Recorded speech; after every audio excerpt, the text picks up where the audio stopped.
Hi friends, ಎಲ್ರಿಗೂ ನಮಸ್ಕಾರ. Welcome to Yashu Pakashale. ನಾನಿವತ್ತು ನಿಮಗೆ ರೋಡ್ ಸೈಡಲ್ಲಿ ಸಿಗೋವಂಥ ಮಸಾಲೆ ಪುರಿನ ಯಾವ ರೀತಿ ಮಾಡೋದು ಅಂತ ತೋರಿಸ್ತಾ ಇದ್ದೀನಿ. ತುಂಬಾ ಈಸಿಯಾಗಿ ಮತ್ತು ಬೇಗ ಮಾಡ್ಕೋಬೋದು. ಇದನ್ನು ನಾವು ಒಂದು 150 ಗ್ರಾಮ್ ಬಟಾಣಿ ಇದ್ದರೆ ಸಾಕು, ಒಂದು 10 ಪ್ಲೇಟ್ವರೆಗೂ ನಾವು ಈ ಮಸಾಲೆ ಪುರಿನ ಮಾಡ್ಕೋಬೋದು ಈಸಿಯಾಗಿ. ತುಂಬಾ ಟೇಸ್ಟ್ ಚೆನ್ನಾಗಿರುತ್ತೆ.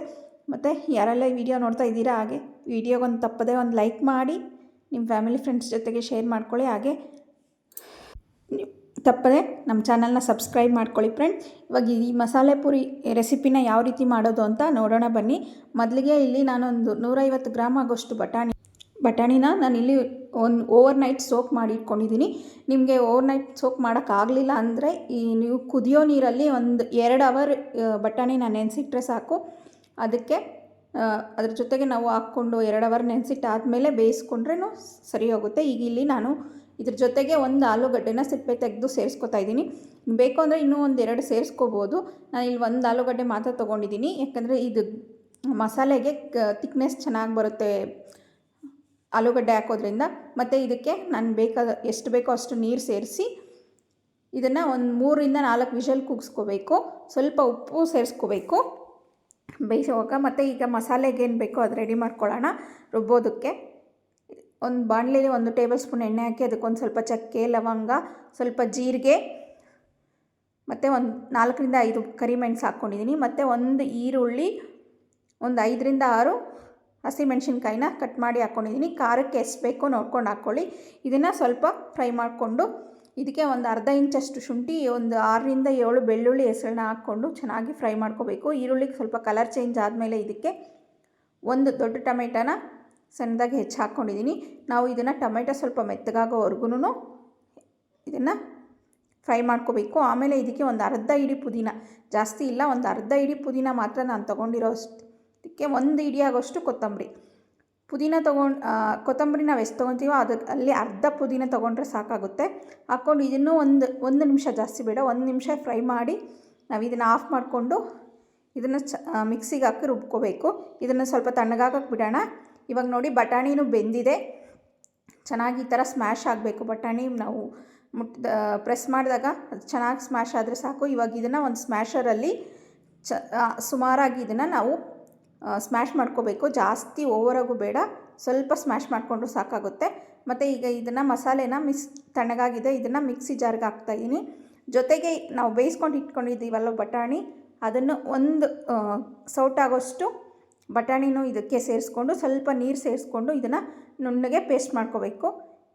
ಪೇಸ್ಟ್ ಮಾಡಿ ಆದಮೇಲೆ ಇಲ್ಲಿ ನಾವು ಮಸಾಲೆಗೆ ಒಂದು ಬಾಣಲೆ ಇಟ್ಕೊಂಡಿದ್ದೀನಿ. ಆ ಬಾಣಲೆಗೆ ಒಂದು ಟೇಬಲ್ ಸ್ಪೂನ್ ಎಣ್ಣೆ ಹಾಕ್ಕೊಂಡು ಅದಕ್ಕೆ ಅರ್ಧ ಟೇಬಲ್ ಸ್ಪೂನ್ ಆಗೋಷ್ಟು ಧನಿಯಾ ಪುಡಿ, ಒಂದು ಅರ್ಧ ಟೀ ಸ್ಪೂನ್ ಆಗೋಷ್ಟು ಅಚ್ಚ ಖಾರದ ಪುಡಿ, 1 ಟೀ ಸ್ಪೂನ್ ಆಗೋಷ್ಟು ಚಾಟ್ ಮಸಾಲಾನ ಹಾಕ್ಕೊಂಡು ಸ್ವಲ್ಪ ಅದನ್ನು ಎಣ್ಣೆಲ್ಲೇ ಫ್ರೈ ಮಾಡ್ಕೊಳ್ಳೋಣ. ಜಾಸ್ತಿ ಬೇಡ, ಒಂದು 10 ಸೆಕೆಂಡ್ ಆದರೆ ಸಾಕು. ಇದನ್ನು ಸ್ವಲ್ಪ ಫ್ರೈ ಮಾಡಿ ಆದಮೇಲೆ ಇದಕ್ಕೆ ನಾವು ರುಬ್ಬಿಟ್ಕೊಂಡಿದ್ದೀವಲ್ವ ಮಸಾಲೆ, ಅದನ್ನು ಸೇರಿಸ್ಕೋಬೇಕು. ಸೇರಿಸ್ಕೊಂಡು ಇದಕ್ಕೆ ಸ್ವಲ್ಪ ನೀರು ಹಾಕ್ಕೊಂಡು ಸೇರಿಸ್ಕೊಂಡು ಮಸಾಲೆ ಜೊತೆಗೆ ಮಸಾಲೆ ಪೌಡರ್ಸ್ ಜೊತೆಗೆ ಚೆನ್ನಾಗಿ ಮಿಕ್ಸ್ ಮಾಡ್ಕೋಬೇಕು. ಮಿಕ್ಸ್ ಮಾಡಿಕೊಂಡು ಇದನ್ನು ಚೆನ್ನಾಗಿ ಕುದಿಯೋವರೆಗೂ ಬಿಡಬೇಕು. ಮತ್ತು ಇದಕ್ಕೆ ಸ್ವಲ್ಪ ನೀರು ಸೇರಿಸ್ಕೊಂಡು ಕುದಿಸ್ಕೋಬೋದು. ನಾವು ಸ್ವಲ್ಪ ನೀರು ಸೇರಿಸಿ ಅದು ಚೆನ್ನಾಗಿ ಕುದೀತಾ ಇರಬೇಕಾದ್ರೆ ಇದಕ್ಕೆ ನಿಮಗೆ ಎಷ್ಟು ಕನ್ಸಿಸ್ಟೆನ್ಸಿಗೆ ಎಷ್ಟು ನೀರು ಬೇಕೋ ಅದು ನೋಡಿ ಹಾಕ್ಕೋಬೇಕು. ಆಮೇಲೆ ಫ್ರೆಂಡ್ಸ್, ಇದಕ್ಕೆ ನಾವು ಬೇಯಿಸಿ ಸ್ಮ್ಯಾಶ್ ಮಾಡಿ ಇಟ್ಕೊಂಡಿದ್ವಲ್ವ ಬಟಾಣಿ ಮತ್ತು ಆಲೂಗಡ್ಡೆನ ಇದಕ್ಕೆ ಸೇರಿಸ್ತಾ ಇದ್ದೀನಿ. ಸೇರಿಸ್ಬಿಟ್ಟು ನೀರು ನಿಮ್ಮ ಕನ್ಸಿಸ್ಟೆನ್ಸಿಗೆ ನೋಡಿ ಹಾಕ್ಕೋಬೇಕು. ಇದು ಸ್ವಲ್ಪ ತೆಳುವಾಗೇ ಇರಲಿ, ಯಾಕಂದರೆ ಇನ್ನೂ ಸ್ವಲ್ಪ ನೀರು ಸೇರಿಸ್ಕೊತಾ ಇದ್ದೀನಿ. ಯಾಕಂದರೆ ಮತ್ತೆ ಇದು ಚೆನ್ನಾಗಿ ಕಾಯ್ದು ಸ್ವಲ್ಪ ಅದು ತಣ್ಣಗಾಗೋಷ್ಟೊತ್ತಿಗೆ ಮತ್ತೆ ಅದು ಗ್ರೇವಿ ಗಟ್ಟಿಯಾಗುತ್ತೆ. ಅದಕ್ಕೋಸ್ಕರ ಒಂದು ಸ್ವಲ್ಪ ತೆಳ್ಳಕ್ಕೆ ಇರಬೇಕಿದು. ಇವಾಗ ರುಚಿಗೆ ತಕ್ಕಷ್ಟು ಉಪ್ಪು, ನಾವು ಆಲ್ರೆಡಿ ಬಟಾಣಿ ಬೇಯಿಸೋವಾಗ ಸ್ವಲ್ಪ ಉಪ್ಪು ಹಾಕ್ಕೊಂಡಿದ್ದೀವಿ, ಈಗ ನೋಡಿ ಹಾಕ್ಕೊಳ್ಬೇಕು.